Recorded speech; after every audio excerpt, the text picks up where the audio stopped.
All right. So, welcome back to the Weight Escape. I'm actually super excited today. I have Jennifer Mckee on, and I'm super excited to have her because I actually had the pleasure of meeting her in person, I think 3 years ago now, in Arizona, where we were both attending a transformation workshop for coaches, like for trainers, coaches, people that want to work with people on losing weight that Chris and Heidi Powell put on. And right away, instantly, I was so drawn to her story and her character and her integrity. Um, and I've been watching her since for the last 3 years on some common goals that we have, some running she's doing, triathlons, and kind of, cheering her on from a distance as I get them back too when she sees mine. And it's been a really neat connection, but I really, really feel compelled that her story needs to come out. And she's doing a lot with her story, which we'll talk about. But I really, really wanted her on this because I think she just really instills a lot of hope for people. And I'm sure, as I did, you'll probably totally fall in love with her. So, Jen, I would love it if you could just tell us a little bit about yourself, and then we'll get into your story because I do think it's incredible. Yeah, sure. Thanks so much for having me here. I'm really excited to be here. So kind of in a nutshell, I lost 185 pounds naturally, which is more than 50% of my body weight. And and I did it naturally, so no surgery, no starving myself, no 1,200 calories a day, and I didn't exercise for 8 hours a day or anything like that because I actually had a severe issue with my feet when I first started. I had severe plantar fasciitis and tarsal tunnel syndrome, so I was in chronic pain, couldn't even walk around the block or anything like that. So I had to kind of figure out, as far as exercise is concerned, what exercise could I do? So, I did like water aerobics, I did seated weights, and that's really all I could do at first until I ended up getting foot surgery. And then once I recovered from that, I was able to start running. Well, actually, I started with walking, and then eventually I was running after several months. Doing half marathons for the first time ever. And then, like you mentioned, I also did triathlons. But for me, I struggled with my weight for most of my life. I was a constant yo-yo dieter, binge eater, emotional eater, and I didn't really love myself. And I had a lot of struggles with the mindset piece of it, which I think caused me to self-sabotage. So Mm. I was always self-sabotaging myself so I could lose weight, but I just couldn't keep it off. And so that was when I started my journey this time, it was like, I want to not just lose weight, but I want to have a healthy lifestyle, mentally and physically. And so that's kind of what I accomplished, which we'll talk more about that. But I shouldn't say accomplished because I feel like it's a journey. I'm still on the journey and I'm still learning things and I'm still working on myself. But as a result of losing the weight, I decided I wanted to pay it forward. I developed a strong passion to pay it forward. I became a certified health coach, and I've been coaching now for 4 years. And I've been really grateful to be able to do that and to help change so many lives. But yeah, so that's a little bit about my background. That's awesome. Thanks. I'd love it actually if you can just, because I know that there's probably a lot of people listening that might be in that similar situation to you where they've tried the yo-yo dieting and they've tried the sabotage or they're stuck in self-sabotage, not that they've tried it. And they're just kind of at that point where, do I even try again? Is there something out there that's going to work, or is this all there is? Like, did you run into that at all? Or, how did you handle those pieces when, like you said, you want a healthy lifestyle, but what was that catalyst to give that a try again? Yeah, so it was funny because I was so frustrated with myself because I couldn't commit to myself. I couldn't commit to healthy lifestyle changes. I could commit for a short period of time, but I'd always go back to my old habits, and I couldn't figure out why. So I started seeing a therapist Mm. to try to figure that out. And as a result of seeing her, it really didn't take long. I think I'd only been seeing her about maybe a month and a half, and really she said to me, at this time I was like over 300 pounds. I think I wasn't at my heaviest, but I was very close to my heaviest. So I think I was at 340 something pounds. And she said, can you love yourself with this weight?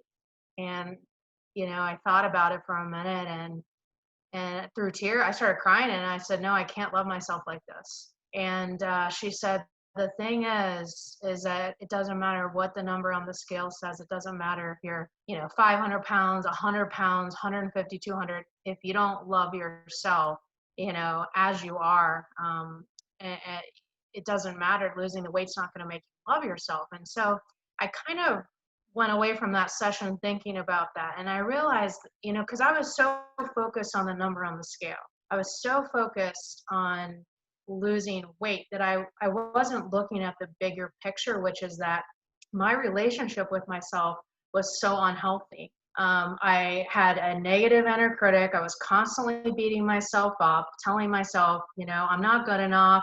I had all or nothing perfectionist thinking. So I thought if I wasn't doing this, that, and the other, if I wasn't doing all of these things, then I was failing. I felt like I had to be exercising every day. I had to be eating perfect. I had to be drinking a gallon of water every day. And, if I'm not doing all these things every day, then I'm not good enough. I'm a failure. I might as well just like go eat a pizza, So this was the kind of thinking that I had. And so when I recognized that, it wasn't just about a number on a scale, that's when I started realizing that number one, I had to change my relationship with myself. I had to learn how to accept myself where I was on my journey and to give myself a little bit of compassion. And I also had to understand that creating a healthy lifestyle, which is what I wanted, it wasn't being all or nothing, it wasn't doing all of those things. It was actually creating healthy habits. And that I actually learned from Chris and Heidi Powell, which is, you need to set small goals for yourself instead of trying to change everything overnight. And see, I kept trying to change everything overnight and not being successful. So I thought this is, so I actually, when I realized all this stuff, I started setting very small and easy goals for myself, like take a multivitamin every day, drink 8 cups of water a day. These are things that I was willing to commit to that were easy for me. And it's different for everybody. But I started committing to these small goals and I was successful with them.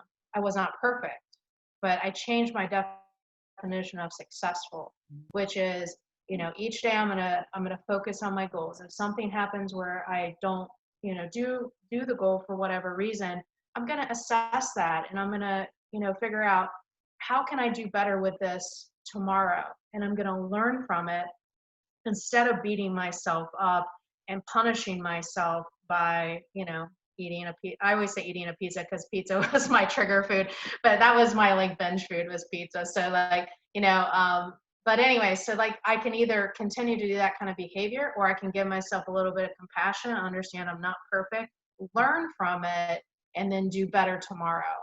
So that's kind of the mentality I got into. And by giving myself compassion, that helped me start to rebuild my relationship with myself and start to love myself and treat myself like I would anybody else that I cared about, and so I try to treat myself like I would, my parents or, my friends or anybody like that. And that was a foreign concept to me. It was not easy. So. I mean, I'd love for you to touch a little bit more on that, just because I think, I don't know, I don't want to say we're guilty as women because I think everybody is guilty to a point, but it's like when we perceive weight loss and we want to start that journey, we think we have to fix it all at once. Like, I think what you're saying is so common. It's just like, oh yeah, I've got to get the water in and I've got to eat healthy and I've got to watch my protein and I've got to. And all of a sudden it's so overwhelming and you can't do it all at once. So I would love, I'd love to, if you could touch just a little bit more on just some of that perfectionist thinking and how you got sort of out of it. Because I think we do tend to be like, well, if I can't do it all and I can't do it all perfectly, then what's the point? Or, then I might as well eat pizza or I might as well eat pasta or whatever it is that I love because it's just too much.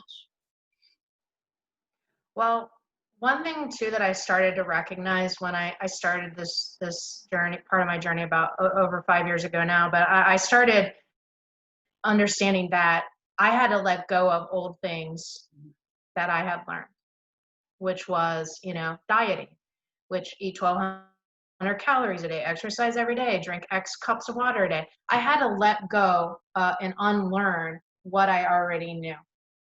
I asked myself, I said, okay, you have 2 choices. You can continue doing what you've been doing, which doesn't work, or you can actually try something different, because really what have you got to lose by learning something new and trying something different? And I realized I didn't have anything to lose. So I really didn't believe in myself when I first started. I did not think I could lose even 20 pounds, let alone 185. But, I just said, this isn't about the number on the scale anymore, because I realized that was my problem. I was focusing so much on that. This is about loving myself, learning how to love myself unconditionally. And it's also about creating healthy habits, because a healthy lifestyle is made up of healthy habits. Like, how are you going to keep the weight off if you don't have healthy habits? You can't just like deprive yourself and try to do a quick fix to lose weight and then be able to keep that weight off. I had never been able to keep my weight off.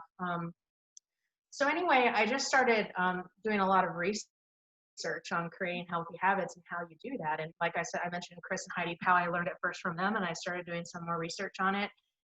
And basically what I found is that I just had to pick a few things that were easy for me. And so for me, like I said, taking a multivitamin, I'm like, that's easy, I can do that. So, and then for me, you're supposed to drink like half of your body weight in ounces of water a day. At 358 pounds, that's a lot of water. And I was drinking like zero water. So I thought, I cannot drink, I think it's like 21 cups or something I was supposed to be drinking. And I was like, I can't drink 21 cups. I'm not willing to commit to 21 cups because I know that that'd be way too much for me right now. So I'm going to commit to 8 cups. And then once I did that for 4 weeks, I increased it to 12 cups. Once I did that for another 4 weeks, I increased it to like 15 cups. And I just kept gradually increasing it because it seemed more manageable rather than just saying, I'm going to have 21 cups of water every day, So I started small. I built on those things over time. And that's how I created the habits. And I did that with everything. So not just with water, but also nutrition. So with nutrition, I started tracking my food from day one, and not just looking at calories, but macros. And I was also looking at sodium because I had high blood pressure. So I was kind of looking at those things, and I wasn't even close to where I needed to be. But again, I made small changes to my nutrition over a period of several months to improve it. But what was interesting is I realized, or I saw like that I didn't have to be perfect with my nutrition, and I was losing weight. So the big thing for me too was not to starve myself, which I had done previously, like 1,200 calories a day or less. So for me, I was eating a lot of calories. I was very uncomfortable because I didn't trust that I would lose weight, but I trusted the process. I trusted the fact that I trusted science, basically. And I realized that I'm not a scientist and I'm not a nutritionist and I don't know everything. So why don't I just trust what these other people are saying and eat, whatever it was I was eating. I can't remember, like in 1,800, 1,900, whatever calories. And I was doing that, and the scale was going down, and I wasn't feeling deprived. So basically, to kind of cut a long story short, I had to stop trying to do things my way, because my way was not working. My way was, oh, I got to do A, B, C, and D, and E. And if I'm not doing all of those things, then I'm not successful. So I started to say, okay, that doesn't work. So let me try to start with really easy things and gradually build on those over time so that they turn into habits. And so this was an investment. This was a commitment. I knew that this wasn't going to happen overnight. And but it ended up taking me 15 months to lose 185 pounds. And if you do the math, that's pretty quick. And that was, so sometimes it takes people longer, it depends on the situation. But, after a few months, when I saw that this small change thing was working, I just became so motivated and so inspired, and just to stick with it. And the other thing is I was also working on my mindset during this time. So my inner critic kept coming out saying, this isn't going to work. And I always tell this story because I will never forget this. After I lost 50 pounds, I was looking at myself in the mirror, and I was taking like a progress photo. And I was really proud of myself because I had worked really hard to lose this 50 pounds. I had done it in a healthy way, etc. Well, when I looked at myself in the mirror, I felt that pride first. And then all of a sudden my inner critic came out and said, you're still fat, because I had over 100 pounds to lose still, right?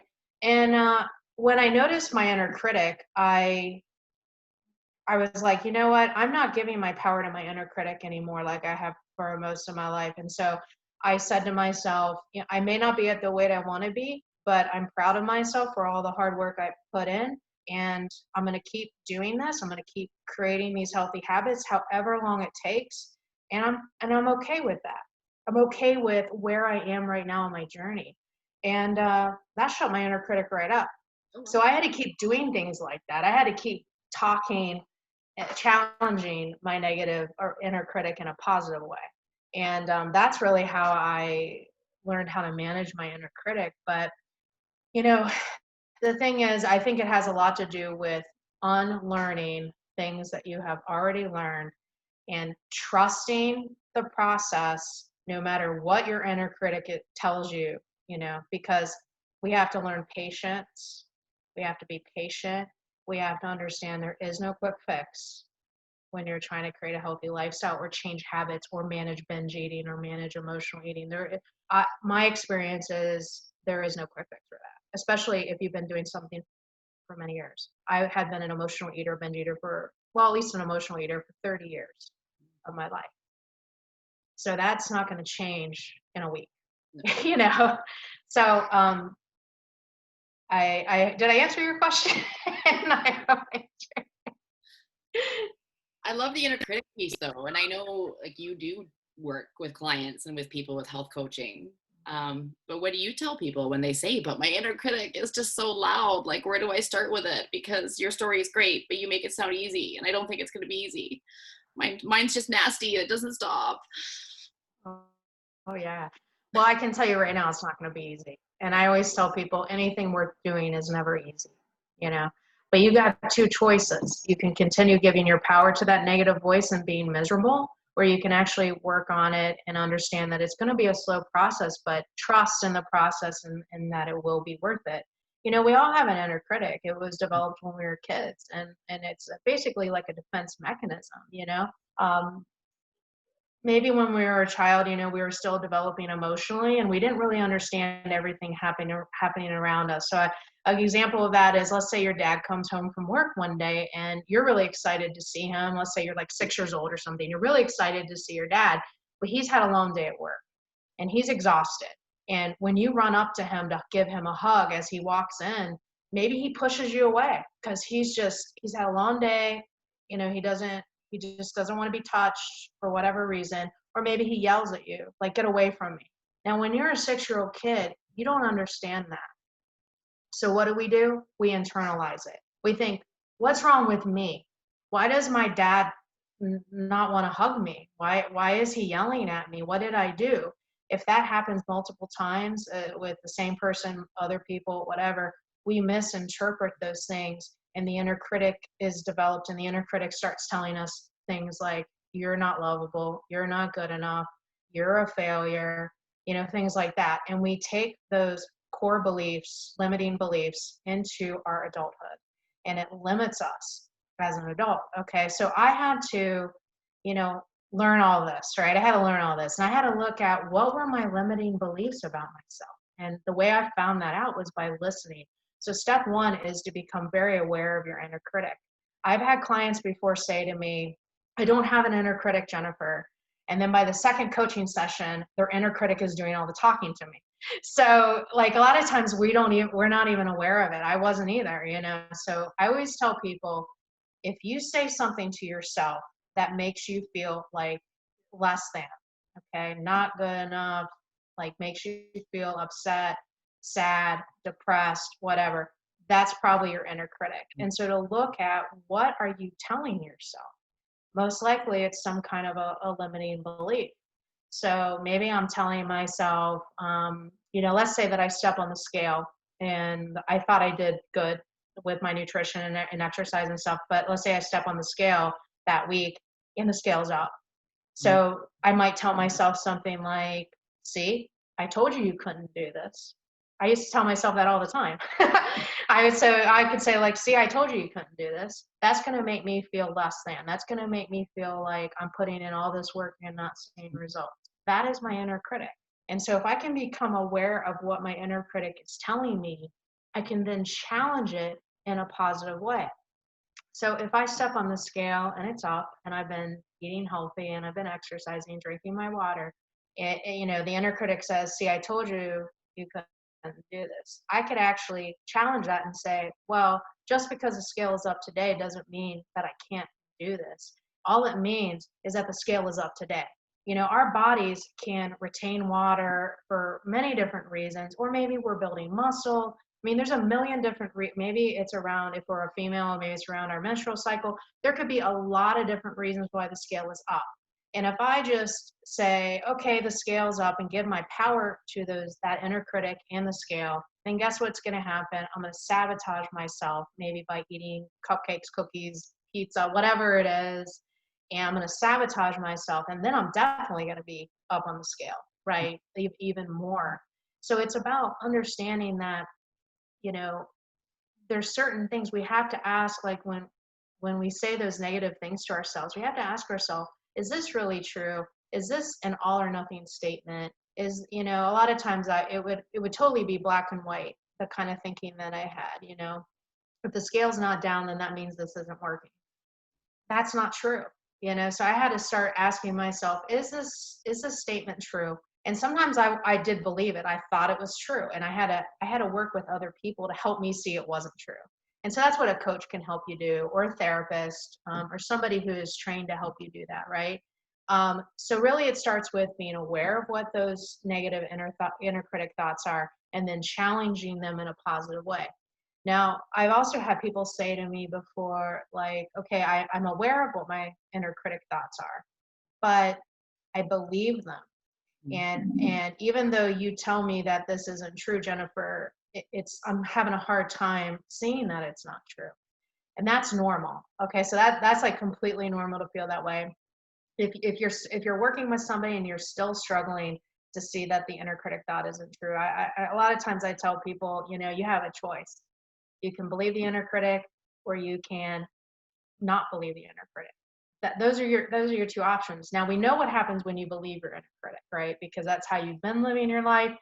If you believe your inner critic, you're going to feel like crap. You're going to self-sabotage yourself, and you're not going to get any closer to your goals. Mm. So what have you got to lose by not believing the inner critic? What have you got to lose by just trying it today, right now, in this moment? What have you got to lose by that? And most people say, I don't have anything to lose, but it feels weird. It feels like, because it's not my norm. It's not my norm, right? Um, and that's okay. It's going to feel uncomfortable. It's going to feel different because you're doing something that you've never done. And then sometimes you're pushed out of your comfort zone. One of my favorite quotes is, life begins outside of your comfort zone. So when you're feeling that kind of uncomfortableness, I believe that that's because usually growth is happening when you are choosing to do something or believe something that you normally don't do or believe in. That is an opportunity for growth. And I tell people, welcome that feeling, because that's a good feeling. And that feeling is not going to kill you. You're going to get through it. So be aware of the thoughts, challenge the thoughts in a positive way. And if you really have a hard time challenging the thoughts, work with somebody who can help you, do that. Yeah, I love what you say, because I think, you're right. So many of us define ourselves by the scale.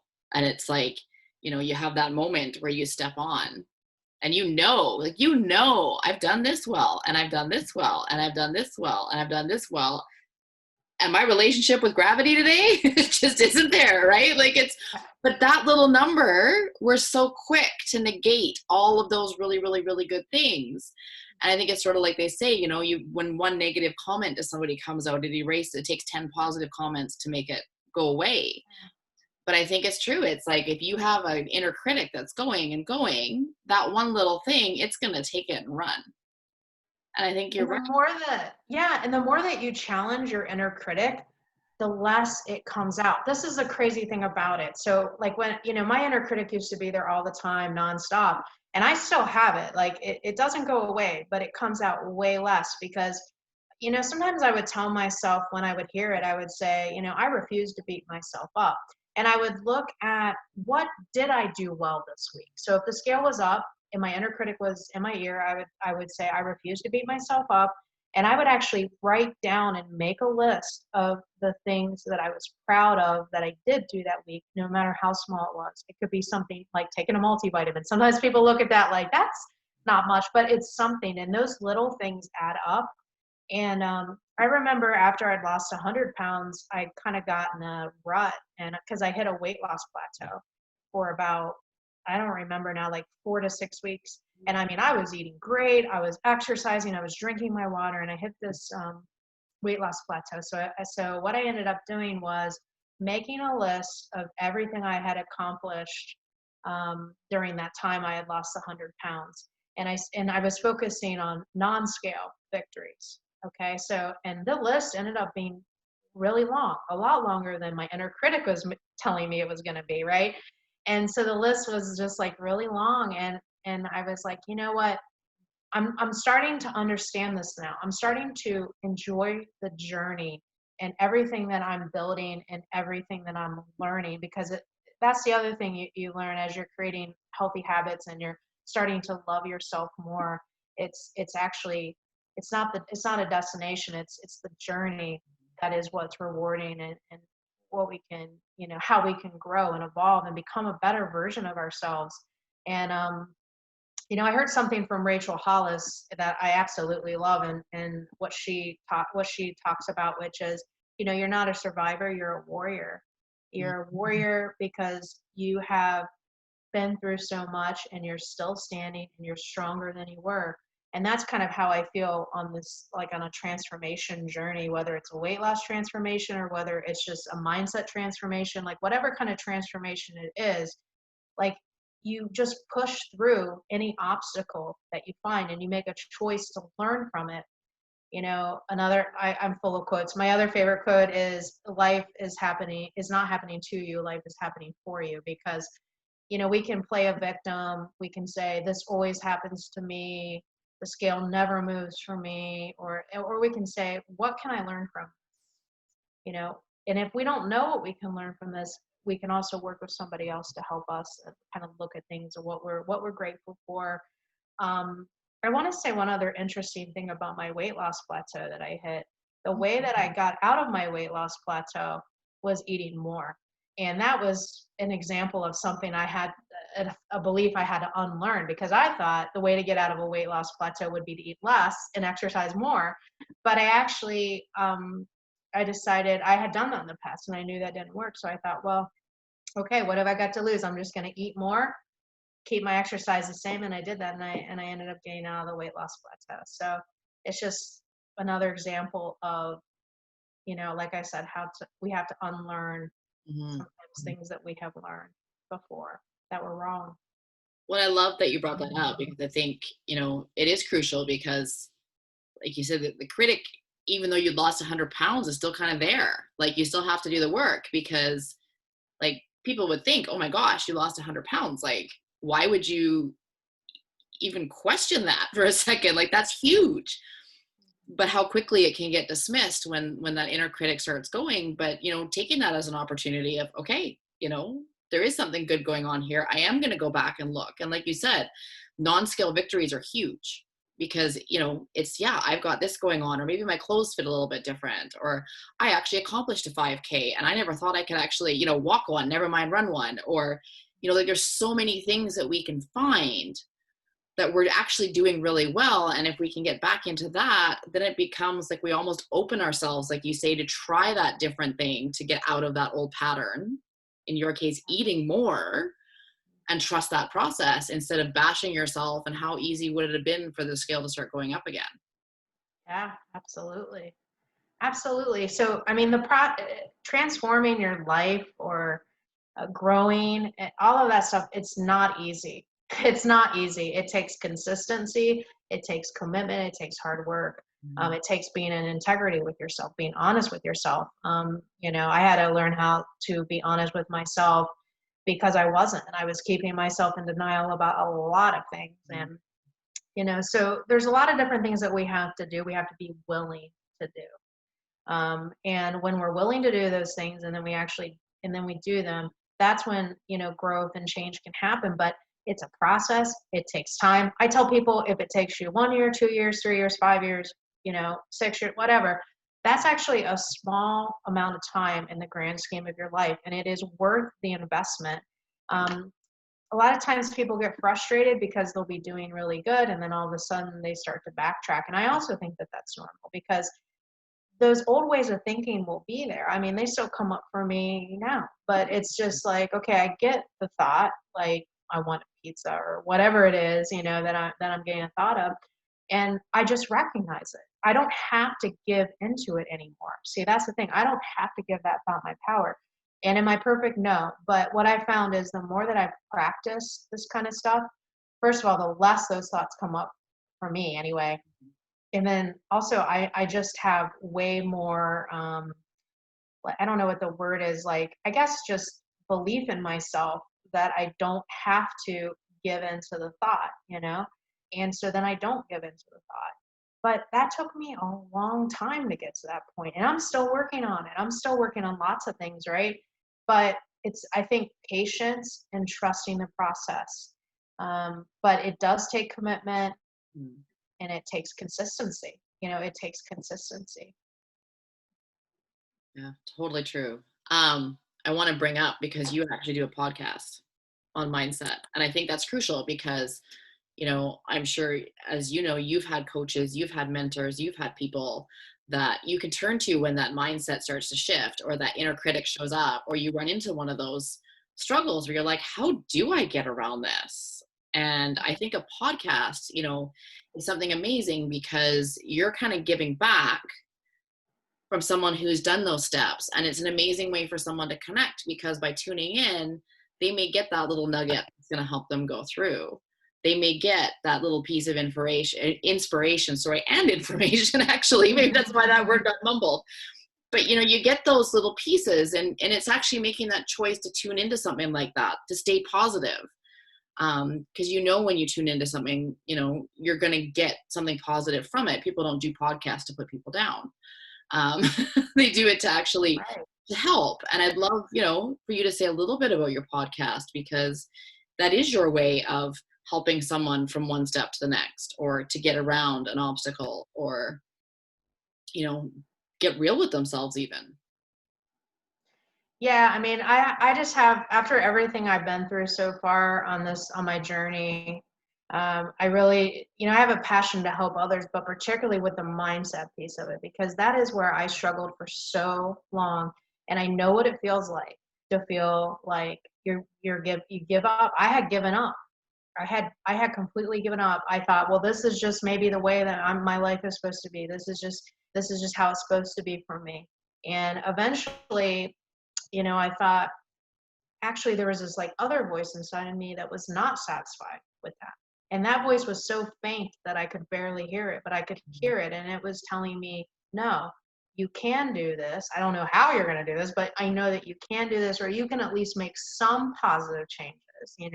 And so I started listening to that voice. But I've been through severe depressions. I know what it feels like to feel like you cannot change the situation you're in.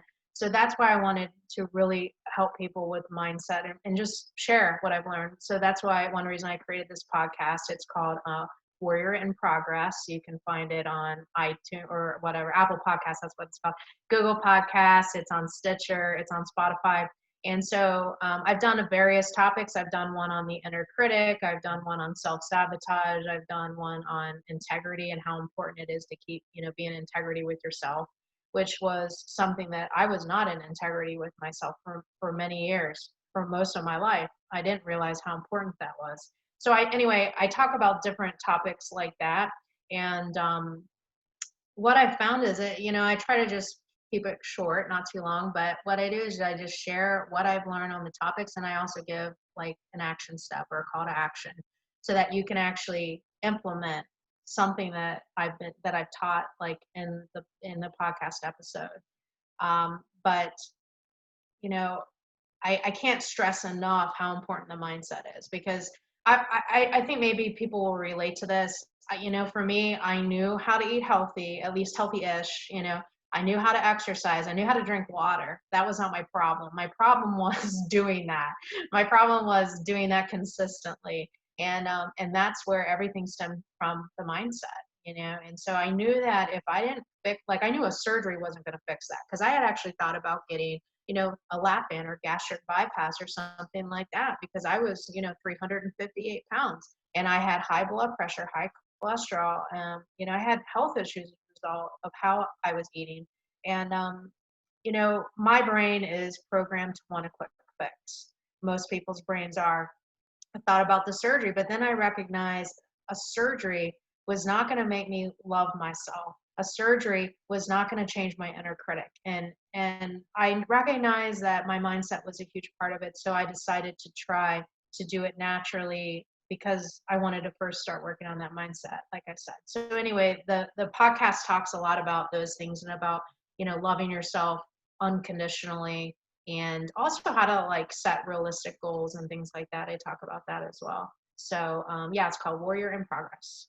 Awesome. We'll make sure we have that attached to this too, so that people can find you really easy, because like you said, you've been there. You know what it's like to kind of, is this all there is? And the depression and the struggle and the lost hope. And I think, it's really important for other people in similar situations to follow somebody that they can actually relate to, that's been there. It's one thing to talk about it. It's another thing to have pulled yourself out of it. And, I think it's so amazing that you're doing that, because there are people out there that will relate to it, unfortunately, but there's a lot of us do relate to it, because like you say, like, there's so much that starts from our childhood, and we don't even realize how ingrained and how much it impacts us now.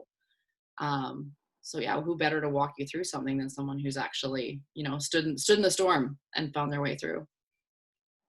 Yeah, we have all this conditioning from our childhood, and maybe even adulthood, like, that we have learned, and we're conditioned to think in certain ways. We're conditioned to believe certain things. But once I started looking at the conditioning that I had and the beliefs that I had, I started seeing that they weren't all accurate, and that's when things started to change for me. So. Awesome.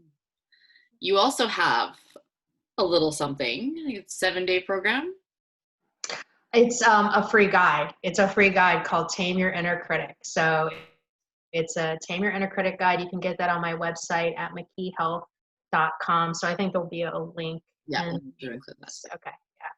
So what is that guide for someone who, like, is like, okay, I am aware that I need to do something different. I think I have an inner critic, but I don't even know how to find it. Who is that for? Someone that's ready to start? Someone? Yeah, if you're noticing that you're having a lot of negative self-talk, if you're noticing that you're saying things to yourself that make you feel like you're not good enough, that you're less than, that you can't achieve your goals, that your current situation is your permanent situation, then this guide is for you. Awesome. That's awesome. I think there's a lot of people that can can relate. So I think that's amazing. And it's nice. It's nice to have that little something to help prompt you through it, because sometimes knowing, okay, I have an inner critic or I have an issue, what steps do I actually take with it to start moving out of it? Yeah, and it kind of tells you a little bit about where the inner critic comes from. So it tells you, where the inner critic comes from, how to recognize it, and then what to do to manage it. And So there's little action steps in there as well, so that you can actually, like, apply and implement what you're learning. Because, I had a lot of knowledge, but knowledge is great, but if you don't actually implement it and use it, take action on it, then nothing's going to change, right? So yeah, so I like to give action steps or call to actions in my guides and on my podcast. oh, that's awesome. Yeah, because sometimes even being aware of it, it's like, okay, I'm aware. Now Now what? what do I do? Yeah, Yeah. totally true. Totally true. So I know you've got a lot going on, so we'll wrap up. But I'm going to put you on the spot, actually, because I've been doing this with all of our speakers. But I want you to think back to the Jennifer that was struggling, to the one that was ready to make a decision that I am going to do something to change my lifestyle. I am going to do something to create this healthy life for myself. If you could go back today and give a piece of advice to her, what would that be? Okay, yeah, that's a great question. So I remember exactly what I felt like during that time. And what I would tell her is, you are lovable regardless of the number on the scale. And you've been through a lot of things in your life that have been painful, traumatic, but none of those things were your fault. Mm.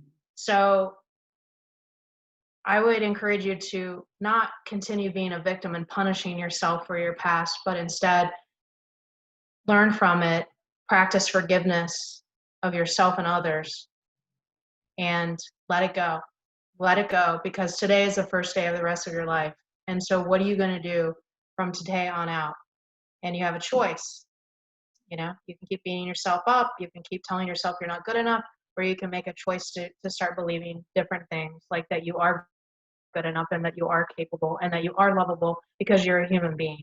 And all human beings are lovable, right? No matter what. So I would tell her to, like I said, practice forgiveness, forgive yourself and others, and make the decision to believe something different. And, I don't know how else to say that because I think that that's really what it comes down to. I was believing the same thing over and over and over. It's like there's a quote I think by Tony Robbins. It's like, doing the same thing over and over and over and expecting to get different results. And so I would encourage her to try something different and to give herself love and compassion, as she's trying these new and different things. But that, just because you might feel a certain way today doesn't mean that that's how you're going to feel tomorrow. Nothing is permanent. I think you said that so well. Thank you. I think you said that wonderfully. Thank you. Well, thank you so much for your time today. I really, really do appreciate it. I think there's a lot of people that, can relate to where you've come from. And I really think that there's a lot of hope you've instilled and a lot of, insight, inspiration. So if you have questions, like I said, we'll have Jen's information for you. We'll have her guide. We'll have her podcast listed, but please reach out. Like she is an incredible, obviously, as you can see, human being. And I know, if you're stuck, she's the kind of person that would be able to jump in there and help sort of start to move you through. So don't feel bad or don't feel like you can't reach out to her because she'd be an amazing resource. So thank you so much. I loved having you on today. And yeah, we'll have Jen's information. So please feel free to reach out. Thank you so much for having me. It's been an honor. Awesome. Yay.